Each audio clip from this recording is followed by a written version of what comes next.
पूर्वांचल में फिर शुरू हो गई है वर्चस्व की सबसे बड़ी लड़ाई। क्या जौनपुर बनने जा रहा है दो ताकतवर ठाकुर परिवारों की प्रतिष्ठा का रण क्षेत्र?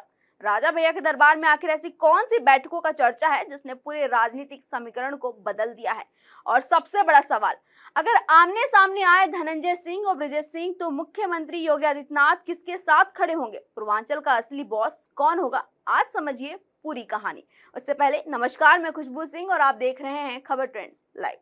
पूर्वांचल की राजनीति में एक बार फिर हलचल तेज हो गई है। जौनपुर, भदोही, प्रतापगढ़ और वाराणसी के राजनीतिक गलियारों में इन दिनों सिर्फ एक चर्चा है, क्या पूर्वांचल में एक नया शक्ति संतुलन बन रहा है?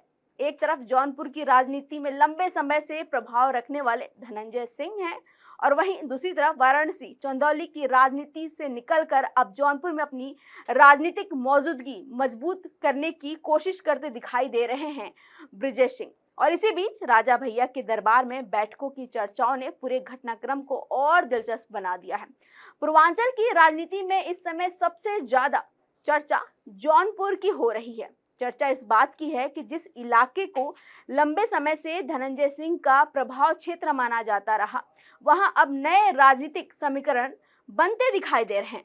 सूत्रों की माने तो ब्रिजेश सिंह का परिवार जौनपुर में अपने बेटे सिद्धार्थ सिंह और बेटी के लिए राजनीतिक जमीन तैयार करने में जुटा हुआ है। बताया जा रहा है कि इस रणनीति में भाजपा नेता कृपाशंकर सिंह और अपना दल के पूर्व सांसद कुंवर हरिवंश सिंह की भूमिका भी चर्चा में है। राजनीतिक जानकारों का कहना है कि इन नेताओं के रिश्ते पहले जैसे नहीं रहे और यही वजह है कि जौनपुर की राजनीति में नया समीकरण बनता दिखाई दे रहा है। जौनपुर लंबे समय से धनंजय सिंह का मजबूत राजनीतिक किला माना जाता रहा। मल्हनी विधानसभा क्षेत्र से लेकर जिला पंचायत तक उनका प्रभाव माना जाता है। उनकी पत्नी श्रीकला रेड्डी वर्तमान में जिला पंचायत अध्यक्ष हैं और माना जा रहा है कि आने वाले पंचायत चुनाव में यह कुर्सी सबसे बड़ा राजनीतिक युद्ध क्षेत्र बन सकती है। वहीं दूसरी तरफ चर्चा ये भी है कि ब्रिजेश सिंह अपने बेटे सिद्धार्थ सिंह को जौनपुर या भदोही से चुनावी मैदान में उतार सकते हैं। अगर ऐसा होता है तो मुकाबला सिर्फ चुनाव नहीं रहेगा, ये दो प्रभावशाली परिवारों की प्रतिष्ठा की लड़ाई बन सकता है। लेकिन सबसे बड़ी चुनौती मुख्यमंत्री योगी आदित्यनाथ के सामने मानी जा रही है, क्योंकि दोनों ही पक्ष खुद को भाजपा के करीबी बताते हैं। एक तरफ धनंजय सिंह और उनकी पत्नी की भाजपा नेतृत्व में मुलाकातों की चर्चाएं जो हैं वो लगातार रही हैं। 11 मई को ही श्रीकला रेड्डी की मुख्यमंत्री योगी आदित्यनाथ से मुलाकात की चर्चा भी सामने आई। इसके बाद धनंजय सिंह की डिप्टी सीएम ब्रजेश पाठक से मुलाकात भी राजनीतिक हलकों में चर्चा का विषय बनी। वहीं दूसरी तरफ ब्रिजेश सिंह का परिवार भी लंबे समय से भाजपा के साथ जुड़ा माना जाता है। उनके भाई और विधायक सुशील सिंह भाजपा के बड़े चेहरे में गिने जाते हैं। भतीजे प्रियांशु सिंह भी राजनीतिक तौर पर सक्रिय बताए जाते हैं और हाल के दिनों में अमित शाह की चिट्ठी के बाद राजनीतिक चर्चाओं को और हवा मिली।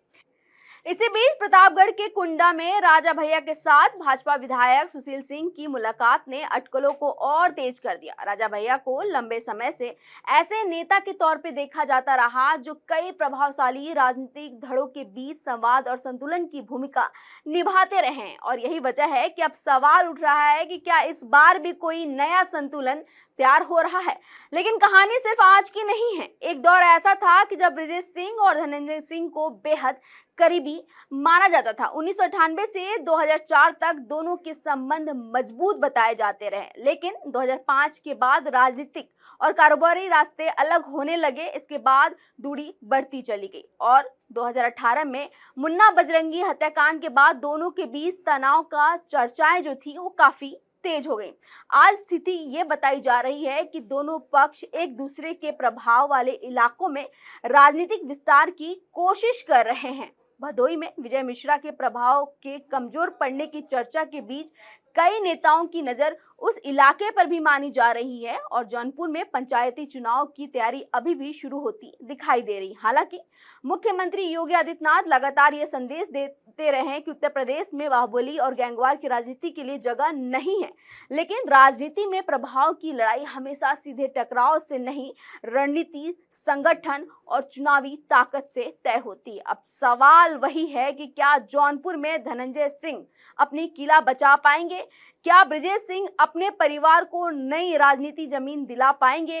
क्या राजा भैया फिर किसी बड़े संतुलन की भूमिका निभाएंगे? और सबसे बड़ा सवाल, क्या पूर्वांचल का नया राजनीतिक चेहरा तय होने जा रहा है? फिलहाल 2027 अभी दूर है, लेकिन पूर्वांचल की राजनीति में जो खामोशी दिखाई दे रही है, उसके पीछे एक नई हलचल की आहट सुनाई दे रही है।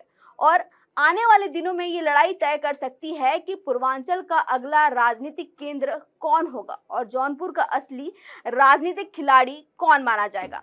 आप क्या सोचते हैं, किसका पलड़ा भारी है? अपनी राय जरूर बताइएगा।